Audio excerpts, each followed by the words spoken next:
Hello, how's it going?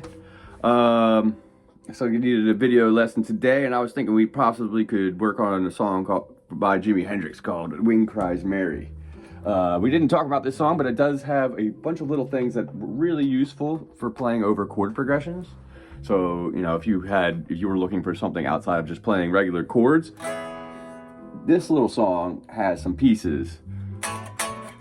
I want to talk about some of these moving chords he did and how he incorporated some of this. And he also does a bit of thumb movement in this too. So this can actually kind of demonstrate a little bit why the thumb on the low E string is really useful for certain licks and certain things you want to do. All right, so there's two things out of this lesson. Not that playing with your thumb is something I want you to do, something just to experiment with, because sometimes it can make things easier depending on what you're trying to do. You don't want to be at that point where you just feel like you can't play it because you don't have enough fingers sometimes, because that's a silly thing. Because a lot of times there's lots of players out there that will pretend they don't use a thumb, but they are, or they have somebody doing it for them. That is. Okay, so the Wind Cries Mary.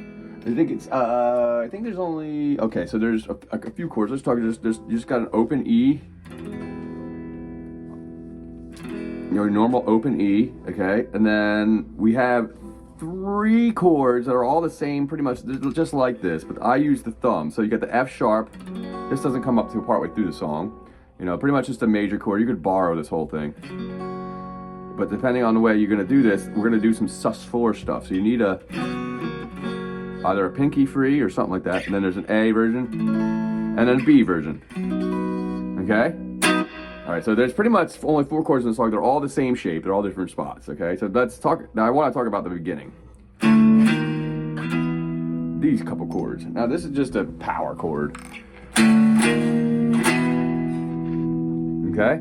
So the point of this is that little walk up, you're going to have your pointer finger barring the E and the low E and the A string at the 5th, and your pinky's going to be on the 7th of the D string, and you're going to, this basically just be a extended power chord. I think I showed you one of these shapes before, and he just goes chromatic from 5-7, 6-8, 7-9. All right, now this is one of the chords I really wanted to get you into. This is this. Okay, so there's a triad that we're starting with here. Just like we were before, we're starting with a D chord. So you got your pointer finger kind of here on the A string, the D, the G, and the B, although you don't necessarily got to hit all of these strings. You really, I think I'm really just getting away with hitting the A, D, and G strings. So the trick is that you want to bar the 7th fret on the A, D, and G, and if you can get the B, that's cool. If not, no worries. So, you're going to hammer on your ring finger a whole step ahead so I'm at the 7th fret, you're going to hammer on the 9th fret of the A string. And the other 2 strings, the G and the B, the D and the G, sorry, that you're barring are still open. Okay, and then you do that chromatically too, just like the...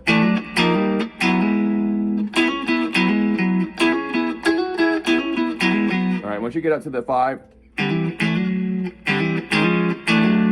I'm sorry. There we go. I was too low. Okay, now when we get to that 3rd position, we're in this little, what is this? 9 to 12th fret little box, okay? And we went over these kind of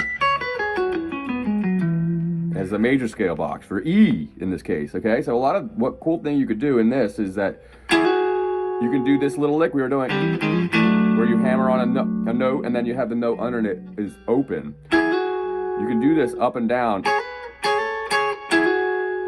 So let's say we start from the G string, you're hammering on the D string from 9 to 11.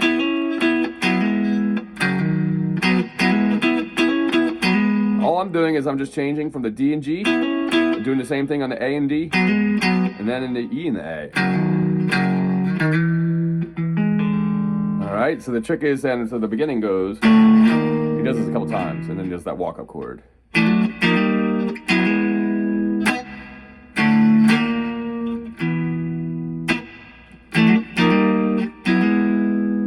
Out of the lick with from this shape.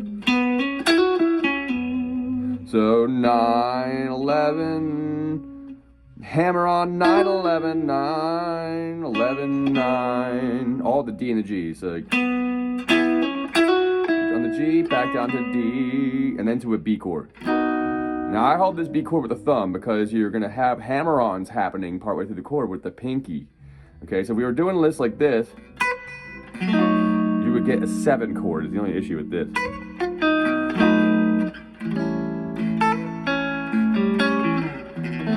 Now the trick with doing that is like that you pretty much, you could put the, I guess you skip the A string and then put the ring finger where the pinky normally would be, and then you can do it.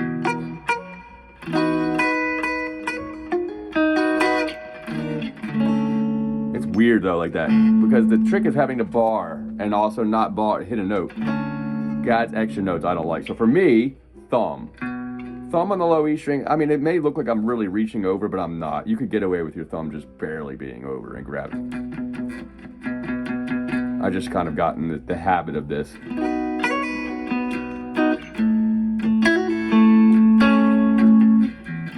All right, so either way you want to do it, I'm going to continue using the thumb because it's easier to demonstrate what I want to do and make it sound good than try and do it the other way. But if you can figure out how to hold it like this and bar, you got to get the high E and the low E, but you don't want the A, because the A is going to throw you off as far as what chord you're in, because it's going to fight with that root note. Okay, so, oops. B to A to E. 1, 2, 3, 4. 1, 2, 3, 4. 1, 2, 3, 4. I sometimes add that little hammer on the first fret of the G string with the high E string. That's how I play that. He goes, I don't know why, he's doing a similar thing, but I do it like that. So come here. In the intro. Go to the B chord. B, A, B. The first time. The second time. B to A to E. Okay, now the third time we do a chromatic thing from B to A. B, B, B flat, A. Okay, and then F sharp. A. And then adds in that beginning chords, and then it goes back to F sharp. A chords again. Okay, now on the second time we add this after that part. And then right back into the beginning again of the verse. All right, so now one thing I like to do, now getting on to that, how that's the whole verse is structured. One thing I like to add every time I do these B chords, and this is why I like the pinky to be free. You have 3 spots in every one of these major chords, mostly in the B and A is where he does this in the song. He's hammering on either the E string, the B, or the G, all on the same fret little area here, right underneath where your ring finger. So you got all these. All right, so I usually choose one for the B chord, and then I choose a different one for the A chord. That way when you come down, you got a little bit different, like, embellishments. I call these embellishments.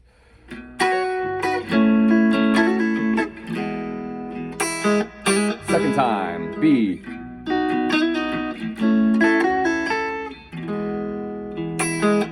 can invent your own way. A lot of times the little hammer on, like a little triplet. Yeah, now the chromatic one, I kind of don't really do it. But I'm sure you can. I just did it there and it kind of works. Okay, and then we're going to F sharp. Again, a lot of these ring finger, F sharp to A. Okay, F sharp again. In Christ, Mary.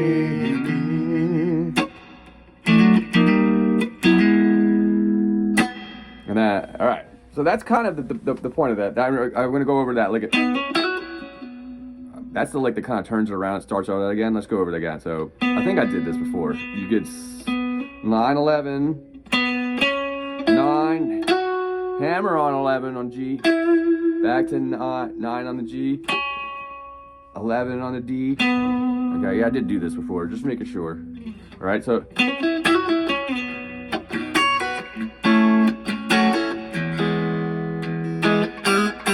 This first time, D.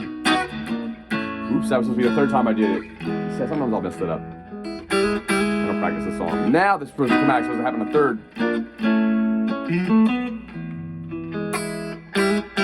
F sharp, A, and then wind the second time.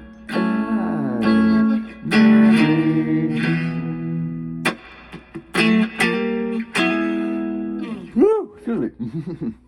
All right, so the solo comes in. It's the same chord progression, all right, except that the walk up at the end doesn't go F sharp A the same way. It does it a little different. Instead of doing a.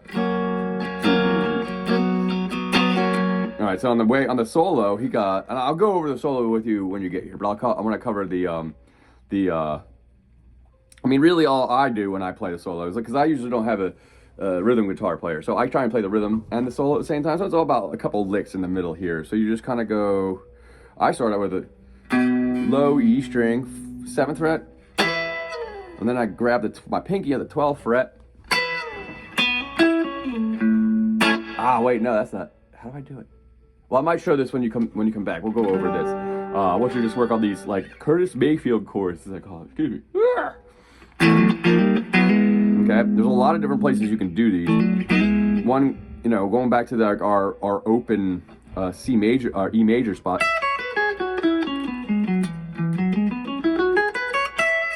Okay, those spots there have a lot.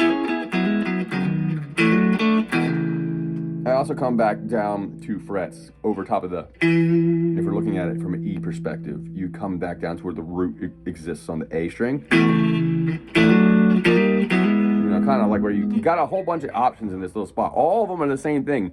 Just, you know, either 2 frets back doing the same thing or over the box itself. The ones over the box tend to sound more in tune. I think I showed you that one.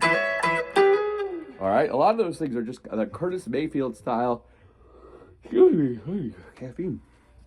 Curtis Mayfield style major chord embellishments, which, I mean, a lot of times a minor is easier to embellish. So, well, actually, they're both pretty easy as long as you know how to approach it. Because, like I said, it has a lot to do with the shape of the scales we were working on, because we're working from the scale.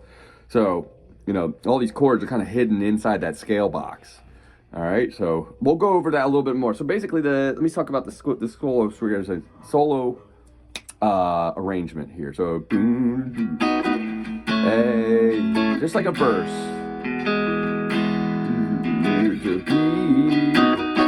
A, and then third time, chromatic.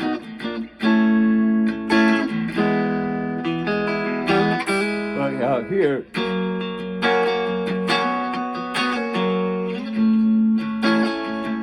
Sharp, and then A is the second one, then C minor. Back to E.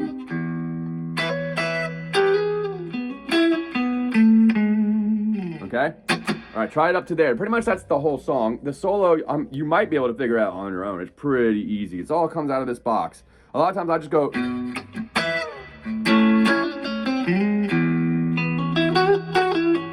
I just play the chords. I hit a low note. Back to A, and then just go, once you get to the open E, you have, I mean, I always kind of focus on this little major box. And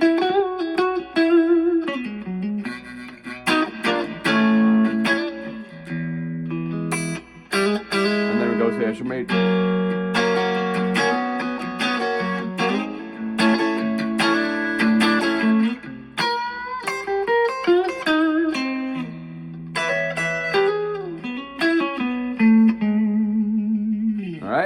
Well, try the rhythm spot there. If you can pick up some of the licks I was doing there, go for it. But I'll show those next week, all right? So just try and get the Curtis Mayfield chords and mostly the progression, and try a little bit of the thumb stuff for the embellishments. Because if you get good at it and it's comfortable, it is pretty easy. You play a Strat, and those guitars are generally the ones that most people use it on because the necks are a little skinnier.